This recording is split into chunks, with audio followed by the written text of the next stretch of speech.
Kell on nüüd 7:35 minutit, aeg on siirduda loomaaeda ja jaanipäeva nädal möödus loomaaias rahulikult.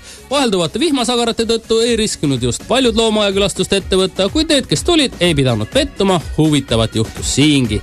Noorele gauripullile esitleti uut, pahurat ja tigedat gaurilehma. Miks siis pahurat ja tigedat? Kas ei tundu siin, et hea loomaajuudiste kirjutaja on nagu pisut nagu kade siis selle gaurilehma peale?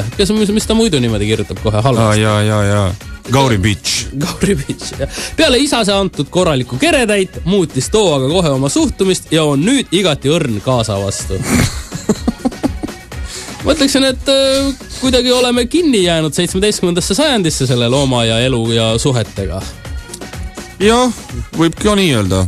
Minul teeks üldse küsimus see, et ennem kui sa siin edasi lähed suhtedraamaga, gauride suhtedraamaga, kas lõkked ka mõni loom tegi?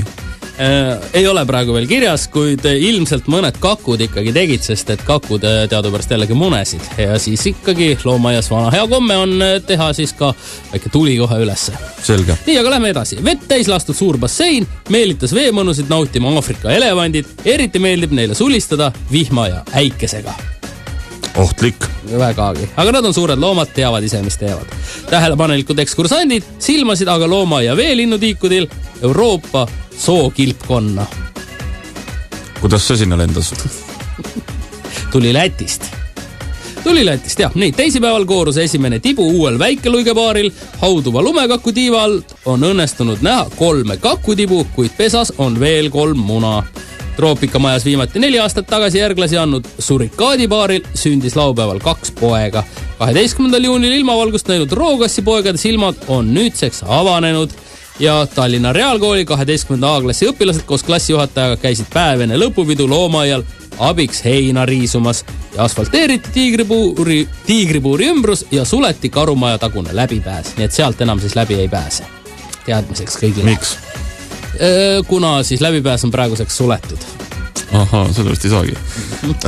No aga tegelikult loomaaia uudistest nii palju, aga looma või õigem oleks öelda siis linnu uudistega tegelikult tahaks edasi minna, sest et selle nädala keskel Lääne-Virumaal Kõrveküla bussipeatuse lähistel õnnestus inimestel näha ja pildistada üht veidra välimusega röövlindu, kellest siis kogenud linnumehed tundsid ära Lõuna-Ameerika linnu tuttkarakara.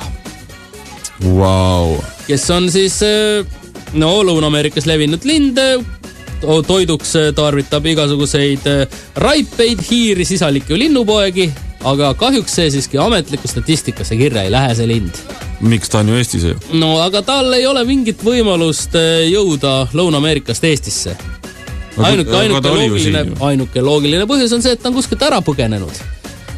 No vaata, tänapäeval ikkagi neid asju ei saa nii nagu mustvalgelt võtta, et võib-olla ta astus lennukisse. Astus lennukisse või tänapäeval on ikka internet näiteks olemas.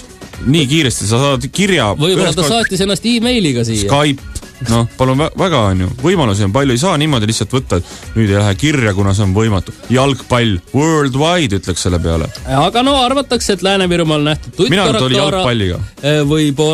Jalgpallurid ju käisid siin. No, ma räägin. Tuli kellegi kotist välja. Uruguay. Siin teadlased muidugi nemad päriselust ei tea midagi, arvavad, et võib olla sama linnuga tegu, kes Rootsis Öölandi saarel veebruaris möllas ning keda siis aprilli alguses nähti ka Lätis Eesti poole lendamas. No järelikult on juba tükk aega siin Järelikult Euroopas. On neil kuskil siin pesa, kui need siin lähekandis nii palju. Soomes näiteks. Ja tuttkarakaarad on meil nüüd siis majas.